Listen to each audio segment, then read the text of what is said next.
할렐루야. 오늘도 복되고 귀한 새벽 기도의 자리에 나온 성도님들을 환영합니다.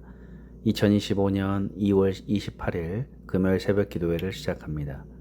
오늘 우리에게 주신 하나님의 말씀은 누가복음 7장 36절부터 50절까지 말씀입니다.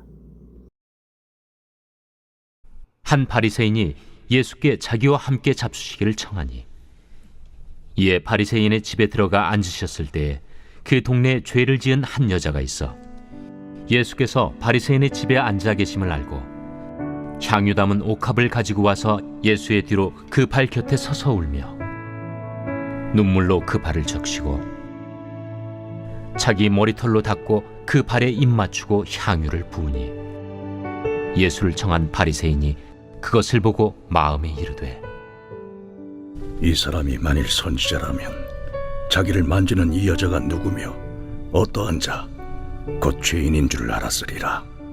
시몬아, 내가 네게 이를 말이 있다. 선생님, 말씀하소서. 빚주는 사람에게 빚진 자가 둘이 있어 하나는 500데나리온을 졌고 하나는 50데나리온을 졌는데 갚을 것이 없으므로 둘 다 탕감하여 주었으니 둘 중에 누가 그를 더 사랑하겠느냐? 내 생각에는 많이 탕감함을 받은 자니이다. 네 판단이 옳다. 하시고 그 여자를 돌아보시며 시몬에게 이르시되, 이 여자를 보느냐? 내가 네 집에 들어올 때 너는 내게 발 씻을 물도 주지 아니하였으되 이 여자는 눈물로 내 발을 적시고 그 머리털로 닦았으며 너는 내게 입 맞추지 아니하였으되 그는 내가 들어올 때로부터 내 발에 입 맞추기를 그치지 아니하였으며 너는 내 머리에 감람유도 붓지 아니하였으되 그는 향유를 내 발에 부었느니라. 이러므로 내가 네게 말하노니 그의 많은 죄가 사하여졌도다. 이는 그의 사랑함이 많음이라. 사함을 받은 일이 적은 자는 적게 사랑하느니라. 이에 여자에게 이르시되, 내 죄 사함을 받았느니라. 함께 앉아있는 자들이 속으로 말하되, 이가 누구이기에 죄도 사하는가?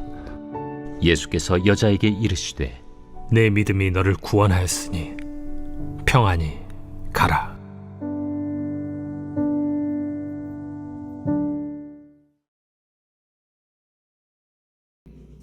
세례 요한이 와서 회개의 세례를 베풀 때 많은 백성이 와서 세례를 받았습니다. 이들은 세례 요한이 선포한 예수님을 믿었습니다. 그러나 바리새인과 율법 교사들은 세례 요한의 세례도 받지 않고 예수님도 믿지 않았습니다. 그들로 인해 많은 백성들이 예수님을 믿지 않았습니다. 그래서 예수님은 세례 요한과 예수님을 받아들이지 않는 자들에 대해서 꾸짖으셨습니다. 오늘 본문은 그 후에 예수님께서 시몬이라는 바리새인의 집에 초대받아 그 집에서 벌어진 일입니다. 바리새인 중에서도 예수님께 우호적인 사람이었다라는 것을 보여주죠. 또한 예수님도 바리새인이라고 무조건 비난하신 게 아니다라는 것을 말해주고 있습니다. 그런데 식사 자리에서 하나의 사건이 발생하죠. 37절, 38절에 그 동네에 죄를 지은 한 여자가 있어 예수께서 바리새인의 집에 앉아 계심을 알고 향유 담은 옥합을 가지고 와서 예수의 뒤로 그 발 곁에 서서 울며 눈물로 그 발을 적시고 자기 머리털로 닦고 그 발에 입 맞추고 향유를 부으니, 복음서에 보면 예수님에게 향유를 부은 여인의 사건은 두 번 있었음을 알 수 있습니다. 한 번은 오늘 본문의 사건이고, 또 다른 사건은 예수님이 십자가를 지시기 직전 베다니에서 마르다의 동생 마리아가 향유를 부은 사건입니다. 오늘 본문에서 향유를 부은 여인은 죄를 지은 한 여자라고 하였습니다. 이 여인은 모든 사람들이 죄인이라고 여김을 받은 여인이었습니다. 그래서 이 여인을 7 귀신 들렸다가 고침을 받은 막달라 마리아라며 찬송가 221장에 값비싼 향유를 주께 드린 막달라 마리아 본받아서라는 가사도 있지만 사실은 아무 근거가 없습니다. 이 여인은 아마도 온 동네 사람들에게 죄인이라고 손가락질을 당하는 여인이었을 것으로 보입니다. 이 여인은 눈물로 예수님의 발을 적셨습니다. 그리고 자기의 머리카락으로 예수님의 발을 닦았습니다. 그리고 예수님의 발에 입을 맞추었습니다. 마지막으로 이 여인은 예수님의 발에 향유를 붓습니다. 이 모든 행동은 예수님에 대한 극진한 사랑과 존경과 감사의 표시였습니다. 본래 향유는 머리에 부어드리는 것이죠. 여인도 향유를 준비할 때에 예수님의 머리에 부어드리려고 했을 겁니다. 그러나 예수님 앞에서 겸손해져서 감히 머리에 부어드리지 못하고 발에 부은 것 같습니다. 그런데 이 광경을 보면 예수님을 잔치에 청한 시몬은 예수님이 선지자가 아니다라고 생각을 합니다. 만약 예수님이 선지자라면 이 여인이 어떤 사람인 줄 알았을 것이고 그러면 그녀를 그냥 내버려 두지 않았을 것이다 라고 생각을 하였습니다. 40에서 42절에 보면 시몬의 생각을 아시고 예수님은 비유를 들어서 말씀하시는데 두 사람이 빚을 졌는데 한 사람은 50데나리온 또 한 사람은 500데나리온을 빚졌는데 둘 다 모두 갚을 능력이 없어서 주인이 두 사람의 빚을 다 탕감해 주었다라면 그러면 둘 중에 누가 더 주인을 사랑하겠느냐라고 물으시죠. 누구겠습니까? 당연히 더 많이 탕감받은 사람일 것입니다. 시몬도 이를 알고 정확하게 대답을 합니다. 그러면 이를 통해서 예수님이 말씀하시고자 하는 것은 무엇입니까? 지금 이 여인이 예수님에게 극진한 사랑을 표현하고 있는 것은 그녀가 그만큼 큰 은혜를 받았기 때문이라는 것입니다. 반면에 시몬은 잔치를 준비하기는 하지만 주님에 대한 사랑과 감사가 별로 없었습니다. 그러면 그만큼 은혜를 못 받았다라는 말입니다. 우리도 마찬가지죠. 우리가 하나님의 은혜를 받았는지 받지 않았는지를 어떻게 알 수 있습니까? 하나님을 얼마나 사랑하느냐로 알 수 있습니다. 그러면 하나님을 얼마나 사랑하는지는 무엇을 보고 알 수 있습니까? 하나님께 얼마나 순종하고 얼마나 헌신한지를 보고 알 수 있는 것입니다. 많은 사람이 감정적으로 감동을 받으면 은혜를 받았다라고 하면서 하나님을 사랑한다고 합니다.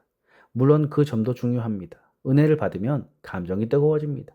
그러나 감정이 뜨거워진 것만으로 진짜 은혜를 받았다고 할 수는 없는 것입니다. 무엇이 더 있어야 합니까? 바로 순종과 헌신이 있어야 합니다. 그래서 예수님은 요한복음 14장 21절을 통해서 나의 계명을 지키는 자라야 나를 사랑하는 자니 라고 말씀하였습니다. 진짜 하나님의 은혜를 받은 사람은 하나님께 감사하며 사랑을 표현합니다. 그래서 하나님의 말씀에 순종하고 하나님의 일에 헌신하는 것입니다.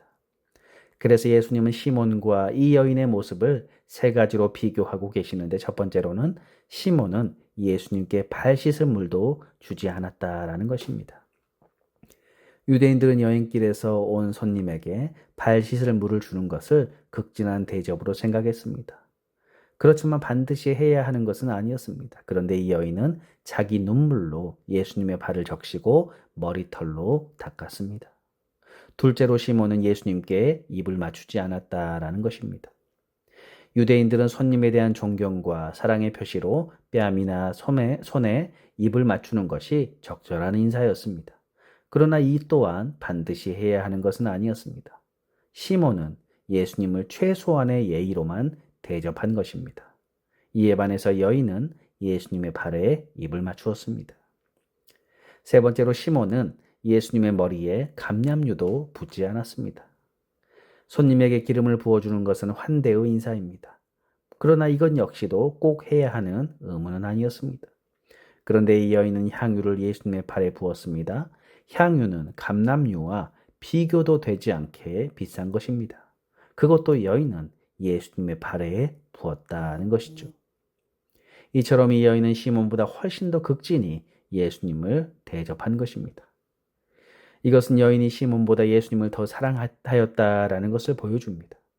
그렇다면 누가 더 많이 용서받은 것입니까? 앞의 비유처럼 많이 탕감받은 사람이 더 많이 사랑하는 법입니다. 여인이 시몬보다 더 많이 용서받은 것입니다. 그래서 예수님은 여인에게 47절 48절에 이렇게 선포하시죠. 이러므로 내가 내게 말하노니 그의 많은 죄가 사하여졌도다. 이는 그의 사랑함이 많음이라. 사함을 받은 일이 적은 자는 적게 사랑하느니라.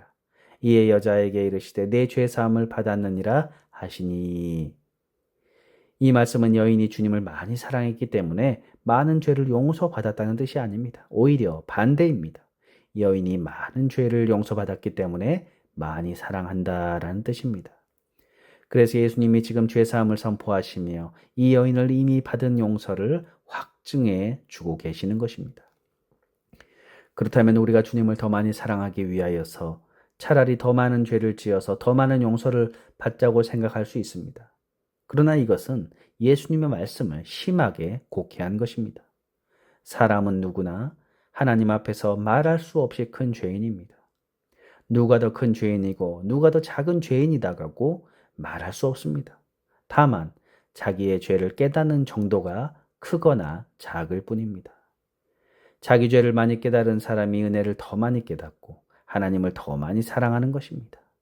자기 죄가 큰지 모르면 은혜를 적게 깨닫고 하나님을 적게 사랑하는 것입니다.